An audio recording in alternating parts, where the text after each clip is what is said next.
Hello everyone, मैं काजल शर्मा। स्वागत है आपका क्लासेस कैंपस पर, जहां मैं लेकर आती हूं आपके लिए डेली करंट अफेयर्स का पोस्टमार्टम। तो गाइज, आज स्टार्ट हो चुके हैं 7 अगस्त 2020। तो चलिए शुरू करते हैं आज का सेशन एक मोटिवेशनल कोट के साथ, जो है दुनिया की हर परेशानी आपकी हिम्मत के आगे घुटने टेक देती है। जी हाँ गाइज, कहते हैं ना कि हिम्मत मर्दा मदद ए खुदा। गाइज, यदि कोई व्यक्ति खुद हिम्मत करे तो उसकी मदद करने कौन आते हैं? स्वयं खुदा आते हैं, स्वयं भगवान आते हैं उसकी हेल्प करने के लिए। तो गाइज, इसीलिए कहा गया है कि जो हिम्मत है उसके सामने जो परेशानियां हैं वो खुद घुटने टेक देते हैं। तो गाइज, इसीलिए अपनी हिम्मतों को कीजिए स्ट्रॉन्ग, अपनी हिम्मतों को कीजिए मजबूत और परेशानियों को कीजिए मजबूर। तो गाइज, इसी पॉजिटिविटी के साथ चलिए बढ़ते हैं आज के सेशन की तरफ। और अगर आप चैनल पर नए तो चैनल को कीजिए subscribe and hit the bell icon. तो गाइज, आज का पहला क्वेश्चन बना है, जो है बैरूत किस देश की राजधानी है जो हाल ही में भीषण विस्फोट के कारण चर्चा में रही है? तो गाइज, लेबनान की यह राजधानी है बैरूत, जहां पर बहुत ही भीषण विस्फोट हुआ है, जिसको कुछ लोग जैसे कि डोनाल्ड ट्रंप कह रहे हैं कि यह आतंकवादी हमला है, लेकिन ऐसा नहीं है गाइज। यह यहाँ की गोदाम में भरा हुआ अमोनियम नाइट्रेट था, जिसकी वजह से यहाँ पर विस्फोट हो गया है। ठीक है गाइज, तो आइए देख लेते हैं कहाँ पर है ये, इसकी लोकेशन बैरूत की और साथ ही लेबनान की। तो गाइज देखिए, यह है लेबनान देश, लेबनान का मैप। और लेबनान का मैप जो है यह किस किस के पास है? तो गाइज, मेडिटेरियन सी दिख रहा होगा आपको, भूमध्य सागर, और साथ ही सीरिया और इजराइल के बीच में कौन है? लेबनान है। तो गाइज, लेबनान की राजधानी है बैरूत, जहां पर हुआ है क्या? विस्फोट हुआ है, और बहुत ही भयंकर विस्फोट हुआ है। तो गाइज, बैरूत राजधानी है किसकी? लेबनान की। और जो बिल्कुल किसके पास है? मेडिटेरियन सी के पास है। तो गाइज, आपको याद रखना है कि लेबनान की राजधानी बैरूत के पास एक क्या था? बैरूत में एक क्या है? पोर्ट है, बैरूत पोर्ट है।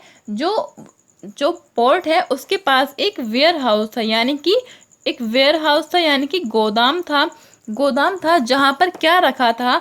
जहां पर रखा था अमोनियम नाइट्रेट जहां पर रखा था। किस गोदाम में?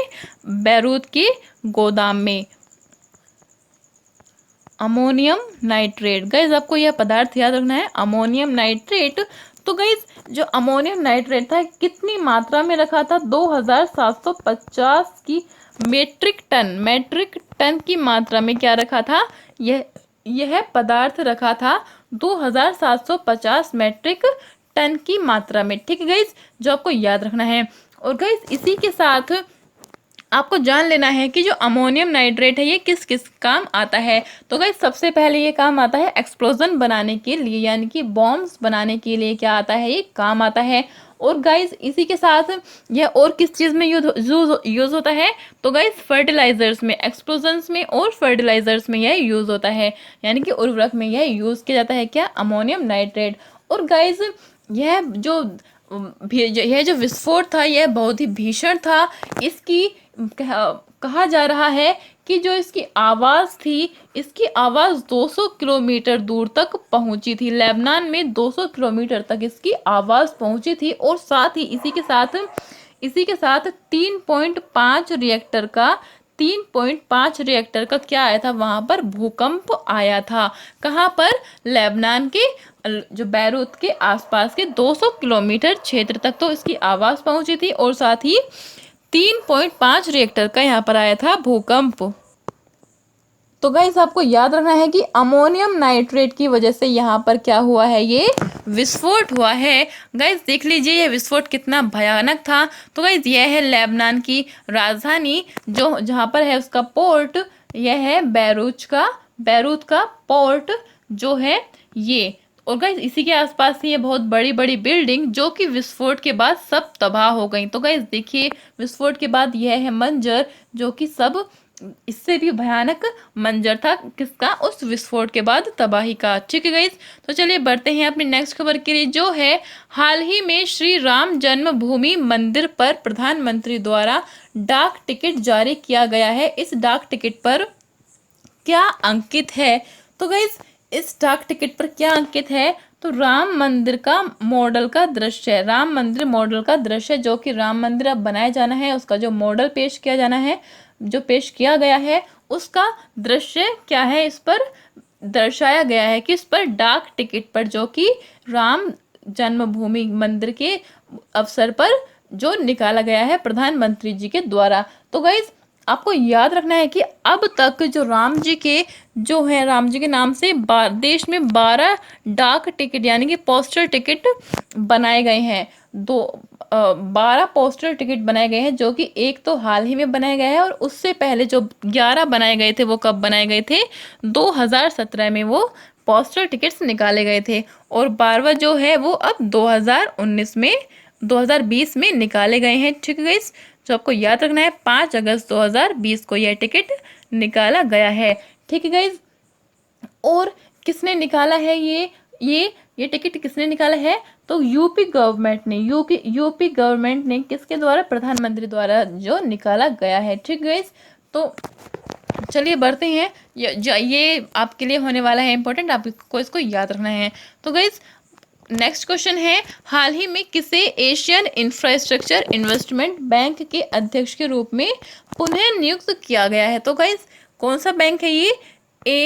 AIIB, Asian infrastructure investment bank है, जिसके अध्यक्ष के रूप में पुनः जिसको नियुक्त किया गया है। तो गाइस वो है जिन ल्यूकेन है, जिसको दोबारा से किया गया है, पुनः नियुक्त किया गया है जिन ल्यूकेन को, यानी कि अब से पहले भी जिन ल्यूकेन थे और अभी भी जिन ल्यूकेन ही रहेंगे। कब तक? 2026 तक यह बने रहेंगे AIIB के अध्यक्ष। तो गाइज यह किसका बैंक है? यह चीन का बैंक है, जिसका कि भारत भी सदस्य है। तो गाइज जान लेते हैं इसका हेडक्वार्टर कहाँ पर है। गाइज इसका हेडक्वार्टर है बीजिंग में इसका गाइज हेडक्वार्टर है, और साथ ही इसका एस्टेब्लिशमेंट कब हुआ था? 2016 में हुआ था। और इसके मेंबर कंट्रीज कितने हैं गाइज? 103 इसके मेंबर कंट्रीज हैं, जो कि आपको रखनी है क्या? याद। तो गाइज 103, जिसमें कि भारत भी इसका मेंबर है। ठीक है गाइज, और इसी के साथ जैसे कि अमेरिका में IMF और वर्ल्ड बैंक नाम के 2 बैंक चलते हैं, इसी तरीके से चीन ने भी अपने 2 बैंक बनाए हुए हैं। एक है यही AIIB, और दूसरा है NDB, न्यू डेवलपमेंट बैंक, जिसकी स्थापना हुई थी 2014 में, जिसको सिंपली क्या कहा जाता है? इसको ब्रिक्स बैंक भी कहा जाता है, यानी कि ब्रिक्स का बैंक भी कहा जाता है। किसको? न्यू डेवलपमेंट बैंक का, जिसकी स्थापना हुई थी 2014 में। तो गाइज आपको याद रखना है, और जिसकी राजधानी कहाँ पर है? चीन में ही है, शंघाई में, चीन की शंघाई में जिसकी राजधानी है। तो गाइज आपको याद रखना है, और साथ ही ये जो और बाकी जो ऑप्शंस हैं इन्हें भी देख लीजिए। तो गाइज जो डेविड मालपास हैं, ये किसके अध्यक्ष हैं? यह हैं वर्ल्ड बैंक के अध्यक्ष हैं। डेविड मालपास वर्ल्ड बैंक के अध्यक्ष हैं, और साथ ही जो अस्कावा है किसके? ये ADB के हैं। अस्कावा जो है ADB, एशियन डेवलपमेंट बैंक के कौन है? अध्यक्ष हैं मसुनुगु अस्कावा। ठीक है, इसको आपको याद रखना है। और साथ ही जो अनिल किशोरा है, ये क्या है? उपाध्यक्ष हैं। किसके? NDB के क्या है? उपाध्यक्ष, यानी कि न्यू डेवलपमेंट बैंक के उपाध्यक्ष हैं। ठीक है, सो ADB और NDB में आपको कंफ्यूजन नहीं होना है। गाइस जो ADB है यह है एशियन डेवलपमेंट बैंक, और साथ ही जो NDB है यह है न्यू डेवलपमेंट बैंक, जिसकी स्थापना हुई थी 2014 में। तो गाइस आपको याद रखना है। ठीक है, तो चलिए बढ़ते हैं अपने नेक्स्ट खबर के लिए, जो है, और गाइस देख लीजिए यह है जिन लुकुन, जो कि दोबारा से नियुक्त होकर आए हैं। तो गाइस नेक्स्ट क्वेश्चन बनता है, हाल ही में किस देश ने नया नक्शा जारी कर भारत के क्षेत्र को अपना क्षेत्र बताया है? तो गाइस यह नापाक हरकतें किसकी हो सकती हैं? पाकिस्तान की यह हरकतें हैं, जिसने हमारे देश के 3 स्थानों को क्या किया है? अपने नक्शे में उनको दिखा दिया है। तो गाइस 3 स्थान कौन कौन से हैं? तो एक है जूनागढ़, जिसे देखकर आप भी बहुत ही विस्मित होंगे कि जूनागढ़ कैसे इसने अपने नक्शे में दिखा दिया, जो कि दूर दूर तक नहीं होना चाहिए। और दूसरा है कश्मीर, जूनागढ़, कश्मीर और लद्दाख, इन तीनों क्षेत्रों को क्या बता दिया है पाकिस्तान ने अपने नक्शे में, इसको शामिल कर लिया है जूनागढ़, कश्मीर और लद्दाख, इन तीनों क्षेत्रों को। तो गाइस आपको जान लेना है जूनागढ़ की हिस्ट्री। तो गाइस जूनागढ़ जो है, जूनागढ़, हैदराबाद और कश्मीर, जूनागढ़, हैदराबाद और कश्मीर जो थे, यह 1947 में यह तीन ऐसे स्टेट थे जो कि हमारे भारत से नहीं जुड़ना चाहते थे, लेकिन हमारे आयरन मैन जो कि सरदार पटेल जी हैं, इन्होंने अपनी सूझबूझ से इन तीनों स्टेट्स को अपने भारत में मिला लिया। ठीक है गाइस, तो जूनागढ़ में और हैदराबाद में किससे, पुलिस फोर्स के द्वारा यहाँ पर क्या किया गया था, इनको अपने देश में मिलाया गया था। ठीक है गाइस, तो चलिए, और जो हमारे जो भारत का स्टैंड है इस पाकिस्तान की इस करतूत पर, जो भारत का स्टैंड है वो क्या कहा था भारत ने, कि भारत ने ये कहा था कि यह जोक ऑफ द डे है, जोक ऑफ द डे है, यानी कि यह आज का सबसे बड़ा जोक है जो कि पाकिस्तान ने यह किया है। ठीक है गाइज, इसी के साथ आपको याद रखना है कि हाल ही में कुछ टाइम पहले नेपाल ने भी क्या किया था, हमारे दो क्षेत्रों को क्या किया था, अपने नक्शे में बताया था। कौन कौन से थे वो दो क्षेत्र, तो एक था काला पानी का क्षेत्र, काला पानी और लिपू लेक, काला पानी और लिपू लेक दो क्षेत्र थे जिनको नेपाल ने अपने नक्शे में दिखाया था। तो गाइज यह जो नेपाल और पाकिस्तान है, किसके सिखाए में यह काम कर रहे हैं, यह आपको मालूम ही होगा, यह चीन के सिखाए में यह काम कर रहे हैं उल्टे सीधे। तो गाइज यह जो पाकिस्तान है उसने अपना मैप जारी करके यह दिखाया है कि कश्मीर और लद्दाख जो कि पाक ऑक्यूपाइड कश्मीर से अलग हैं, उनको भी उसने अपने मैप में दिखा दिया है। तो गाइस देखिए, यह है पाकिस्तान की नापाक करतूत। और साथ ही जो जूनागढ़ है वो कहाँ का है, वो गुजरात का है, हमारे गुजरात का है जूनागढ़, जिसको उसने अपने नक्शे में दिखा दिया है। तो चलिए बढ़ते हैं गाइस, इसको इग्नोर करते हुए, जो कि हमारे भारत ने भी इसको जोक बता दिया है। तो गाइस नेक्स्ट क्वेश्चन है जो है, नीदरलैंड के सहयोग से किस राज्य में भारत का पहला हिम तेंदुआ संरक्षण केंद्र स्थापित किए जाने की हाल ही में घोषणा की गई है। तो गाइस जिसका आंसर होने वाला है उत्तराखंड। जी हाँ गाइस, नीदरलैंड ने क्या किया है, उत्तराखंड के साथ यह घोषणा की है कि वह भारत में पहला हिम तेंदुआ संरक्षण केंद्र स्थापित करेगा। गाइस भारत का पहला, जो आपको याद रखना है, भारत का पहला हिम तेंदुआ संरक्षण केंद्र स्थापित करेगा कौन, नीदरलैंड। कहाँ पर करेगा, उत्तराखंड में करेगा, जो कि आपके लिए मोस्ट इंपोर्टेंट होने वाला है। ठीक है गाइस, मोस्ट इंपोर्टेंट, आप इसको टिक कर लीजिए कि हिम तेंदुआ। गाइस देख लीजिए हिम तेंदुआ कैसा होता है। गाइस यह है हिम तेंदुआ, यानी कि स्नो लेपर्ड है, जो कि बर्फ में ही रहता है, बर्फ में रहता है कौन, हिम तेंदुआ, जो जिसकी पूरी दुनिया में संरक्षण की बात चल रही है। क्योंकि जो हिम तेंदुओं की जो जनसंख्या है वो केवल कितनी है, 10,000 इसकी संख्या है, 10,000 संख्या है किसकी, हिम तेंदुए की। तो गाइज आपको इसलिए ये याद रखना है कि नीदरलैंड के सहयोग से हम हिम तेंदुआ संरक्षण केंद्र स्थापित कर रहे हैं। और कहाँ पर कर रहे हैं, जो आपको जरूर से याद रखना है, उत्तराखंड में ही है, हम स्थापित करेंगे नीदरलैंड की सहायता से। तो गाइस चलिए बढ़ते हैं नेक्स्ट खबर के लिए, जो है हाल ही में भारत सरकार द्वारा किस पड़ोसी देश की फिशरीज कंपनी को 1,80,00,000 अमेरिकी डॉलर ऋण का वित्त उपलब्ध कराया है। तो गाइस भारत सरकार ने किसको, मालदीव को यह वित्त उपलब्ध कराया है, कितने, 1,80,00,000 अमेरिकी डॉलर का ऋण किसको उपलब्ध कराया है, मालदीव को। तो गाइस मालदीव को उपलब्ध कराया है किस चीज़ के लिए, जो मत्स्य क्षेत्र है, फिशरीज है, उसके लिए, उसके पालन के लिए, मत्स्य पालन के लिए क्या किया है, ये वित्त उपलब्ध कराया है। ठीक है गाइस, आपको याद रखना है, जिससे क्या होगा गाइस इससे पहले आप देख लीजिए मालदीव की लोकेशन। तो गाइस यह है मालदीव, जो कि भारत के कहाँ पर है, साउथ में है, साउथ में है। मैंने आपको नक्शा देखने का तरीका बताया हुआ है कि जो ऊपर है प्लस का निशान लगाना है, फिर ऊपर देखना है नॉर्थ, साइड में ईस्ट, नीचे साउथ और साइड में वेस्ट। तो गाइस इस तरीके से क्या मालदीव कहाँ पड़ता है, भारत के साउथ में पड़ता है।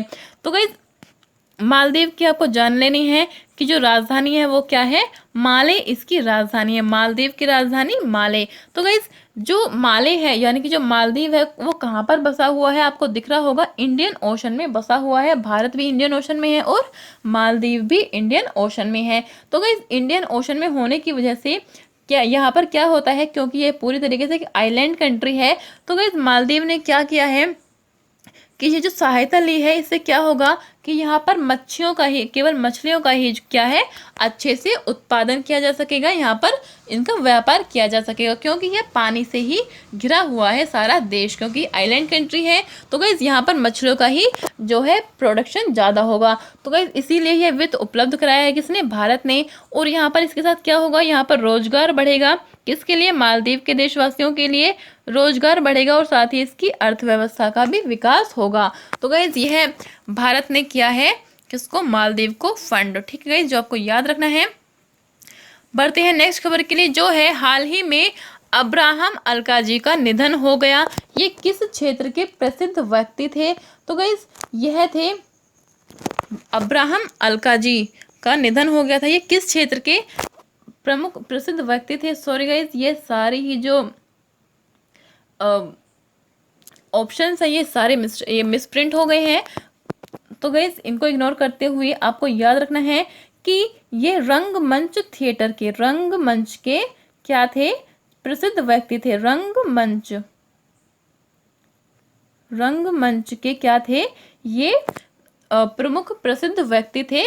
कौन, अब्राहम अल्काजी। ठीक गाइस, रंगमंच के ये प्रसिद्ध व्यक्ति थे। रंगमंच यानी कि थिएटर के ये क्या थे, प्रसिद्ध व्यक्ति थे थिएटर के। गाइस आपको इनके बारे में याद रखना है कि जो अब्राहम अल्काजी थे, इन्होंने क्या किया था, इन्होंने जो आपको आपके वेल नोन फेस हैं जो है नसरुद्दीन शाह और ओमपुरी, नसरुद्दीन शाह और ओमपुरी जी को इन्होंने हीरो बनाया। गाइस इन्होंने अपनी गाइडेंस में इन दोनों को क्या किया, गाइड किया, नसरुद्दीन और ओमपुरी को। तो गाइस इन्होंने अपनी गाइडेंस में इन दोनों को हीरो बनाया, जो कि आपको याद रखना है। और गाइस ये हैं अब्राहम अल्काजी। ठीक है गाइस, आपको ये याद रखना है। और इसी के साथ आपको याद रखना है कि क्योंकि ये थिएटर के एक प्रमुख प्रसिद्ध व्यक्ति थे, तो गाइस इन्होंने एक नाटक किया था जो कि सबसे ज़्यादा फेमस था। कौन सा वो नाटक, तुगलक नाम से इन्होंने नाटक किया था, जो कि सबसे ज़्यादा फेमस था इनका नाटक। और इसी के साथ इन्हें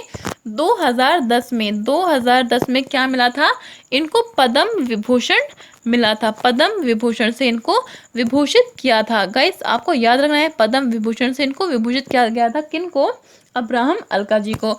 तो गाइस आपको याद रखना है इसके साथ ही कि नेशनल स्कूल ऑफ ड्रामा, यानी कि जो भारत का नेशनल स्कूल ऑफ ड्रामा है, इसके यह डायरेक्टर भी रह चुके हैं, जो कि 1962 से 77 तक रह चुके हैं, जो कि सबसे लंबे समयकाल इनका था।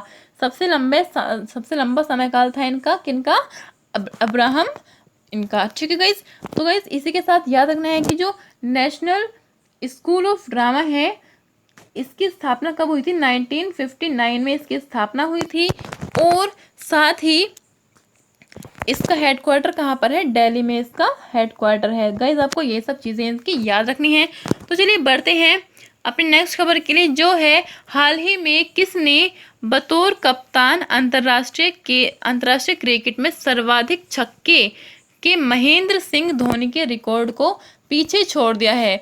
तो गाइस कप्तान, जो कि एक कप्तान है, उन्होंने इतने छक्के मारे हैं कि उन्होंने हमारे महेंद्र सिंह धोनी जी को पीछे छोड़ दिया है। तो कौन है वो गाइस, आपको याद रखना है, इयोन मार्गन है गाइस, इयोन मार्गन, जिन्होंने बतौर कप्तान अंतर्राष्ट्रीय क्रिकेट में सबसे ज़्यादा छक्के मारकर इन्होंने हमारे महेंद्र सिंह धोनी जी के रिकॉर्ड को तोड़ दिया है। तो गाइस इन्होंने कितने छक्के मारे हैं, तो गाइस वो हैं 212 इन्होंने छक्के मारे हैं। और धोनी ने कितने छक्के मारे थे, तो 211 छक्के का इन्होंने रिकॉर्ड तोड़ दिया है हमारे धोनी जी का। ठीक है गाइस, तो जो आपको याद रखना है, इयोन मॉर्गन, जो कहाँ के हैं, इंग्लैंड के हैं ये। तो गाइस देख लीजिए, यह है इयोन मॉर्गन। और बढ़ते हैं इसी के साथ अपनी नेक्स्ट खबर के लिए, जो है हाल ही में किस राज्य में स्वदेश दर्शन योजना के तहत विकसित थेंजोल गोल्फ रिसोर्ट का उद्घाटन किया है? तो गाइस जिसका आंसर होने वाला है मिजोरम में। जी हाँ गाइस, मिजोरम में स्वदेश दर्शन योजना के तहत, स्वदेश दर्शन योजना के तहत यह विकसित किया गया है। क्या? थेंजोल गोल्फ रिसोर्ट, यह विकसित किया गया है, इसका उद्घाटन किया गया है। किस, कहाँ पर? मिजोरम में। उद्घाटन किसके द्वारा किया गया है गाइस? याद रखना है, प्रहलाद सिंह पटेल जी के द्वारा, जो कि हैं कौन? पर्यटन मंत्री हैं। पर्यटन मंत्री हैं कौन? प्रहलाद जोशी। और ये किस लिए किया गया है? ताकि हमें क्या मिल सके? यहाँ पर पर्यटन की ओर सुविधा मिल सके। ठीक है गाइस, तो थेंजोल आपको याद रखना है, ये किसके द्वारा, किसकी सहायता से किया जा रहा है? कनाडा की सहायता से किया जा रहा है। गाइस आपको ये बहुत इंपॉर्टेंट चीज़ है, ये आपको याद रखना है। ठीक गाइस, तो वर्ल्ड लेवल की इसमें फैसिलिटी होगी कि जिसमें खेला क्या जाएगा? जिसमें खेला जाएगा गोल्फ खेला जाएगा। ठीक है गाइस, गोल्फ खेला जाएगा जिसमें। और इसी के साथ जो स्वदेश दर्शन योजना है, आपको इसके बारे में भी जान लेना है। स्वदेश दर्शन योजना है, यह कब स्टार्ट की गई थी? तो 2015 में यह स्टार्ट की गई थी, स्वदेश दर्शन योजना। ठीक है, और इसी के साथ जो मिजोरम है, इसमें एक और जो किया गया था, इसमें फूड पार्क की वजह से यह अभी हाल ही में न्यूज़ में था। फूड पार्क जो कि कहाँ पर खोला गया है? जोराम में, जिसका नाम है जोराम, और मिजोरम में खोला गया है। क्या? फूड पार्क, जिसका नाम है जोराम। तो गाइज आपको याद रखनी है ये सभी चीज़ें। बढ़ते हैं इसका मैप देख लेते हैं। तो गाइज यह है नदर्न ईस्टर्न स्टेट्स, जो कि हैं 7। और जो मिजोरम है वो कहाँ पर है गाइज? देखिए यह मिजोरम है। मिजोरम किस किस से इसकी सीमाएं लगती हैं? तो त्रिपुरा से सीमा लगती है, इम्फाल यानी कि मणिपुर से सीमा लगती है, और साथ ही असम से। तो सभी जो स्टेट्स हैं, ईस्टर्न स्टेट्स हैं, उनकी सभी की सीमा लगती हैं किससे? असम से। तो गाइज जो मिजोरम है, इसके साथ में म्यांमार में इंटरनेशनल बाउंड्रीज टच होती है। तो गाइज आपको याद रखना है, मिजोरम की जो कैपिटल है क्या है? आइजोल इसकी कैपिटल है। तो गाइस बढ़ते हैं आज के लास्ट क्वेश्चन की तरफ, जो है हाल ही में H1B वीज़ा पुनः सुर्खियों में है। H1B वीज़ा के संदर्भ में सत्य कथन है। तो गाइस H1B वीज़ा के संदर्भ में कथन है कि भारत के IT पेशेवर इस वीज़ा का सर्वाधिक लाभ लेते हैं। तो गाइस जो भारत के IITian हैं, वो इस वीज़ा का, किसका? H1B वीज़ा का सबसे ज़्यादा इसका लाभ लेते हैं। इसी के साथ यह वीज़ा अमेरिका के इमिग्रेशन एंड नेशनल एक्ट के तहत जारी किया जाता है। तो गाइज यह भी सही है, और साथ ही यह अमेरिकी फेडरल सरकार द्वारा जारी किया गया है। तो गाइज यह भी सही है, तो यानी कि इसके सभी कथन सत्य हैं। तो गाइज यह जो वीज़ा है H1B वीज़ा, यह क्यों सुर्खियों में है? जो डोनाल्ड ट्रंप हैं, उन्होंने क्या कहा है कि H1B वीज़ा धारकों को क्या नहीं मिलेगा? गवर्नमेंट जॉब नहीं दी जाएगी। तो गाइज जो वहाँ पर विदेशी H1B वीज़ा धारक हैं, अमेरिका में रहते हैं, उनको गवर्नमेंट जॉब नहीं दी जाएगी। क्योंकि वहाँ पर जो वहाँ के मूल निवासी हैं वहाँ के, उनको ही गवर्नमेंट जॉब दी जाएगी। ऐसा कहना है किसका? डोनाल्ड ट्रंप का, जो कि आपको याद रखना है। और यह डोनाल्ड ट्रंप ने पहले भी न्यूज़ बटोरी थी, किसके लिए? जो एजुकेशनल वीज़ाज थे। तो गाइस उनके लिए भी यह डोनाल्ड ट्रंप क्या आए थे? न्यूज़ में आए थे, खबरों में आए थे। तो गाइस जो डोनाल्ड ट्रंप है वो ऐसा कर क्यों रहे हैं? क्योंकि उनका आने वाला है इलेक्शन, और उन्हें अपने देश के वासियों को उन्हें खुश रखना है, इसलिए ऐसा वो दूसरे देशों के निवासियों के साथ कर रहे हैं। तो गाइस आपको याद रखना है। और गाइस चलते हैं लास्ट वीडियो के क्वेश्चन की तरफ, जो था हाल ही में भारत को आत्मनिर्भर बनने के लिए खादी अगरबत्ती आत्मनिर्भर मिशन कार्यक्रम को मंजूरी दी गई है। इसके संबंध में सत्य कथन है। तो गाइस जिसका आंसर होने वाला है, सभी कथन सत्य हैं। तो गाइस ये सभी कथन इसके सत्य थे। तो गाइस चलिए बढ़ते हैं क्वेश्चन ऑफ द डे का, जो है हाल ही में किसी HDFC बैंक के मुख्य कार्यकारी अधिकारी के रूप में नियुक्त किया गया है। तो गाइस जो आपको आंसर करना है कमेंट सेक्शन में। Thanks for watching guys. हंसते रहिए, मुस्कुराते रहिए और मेहनत करते जाइए। ठीक है गाइस।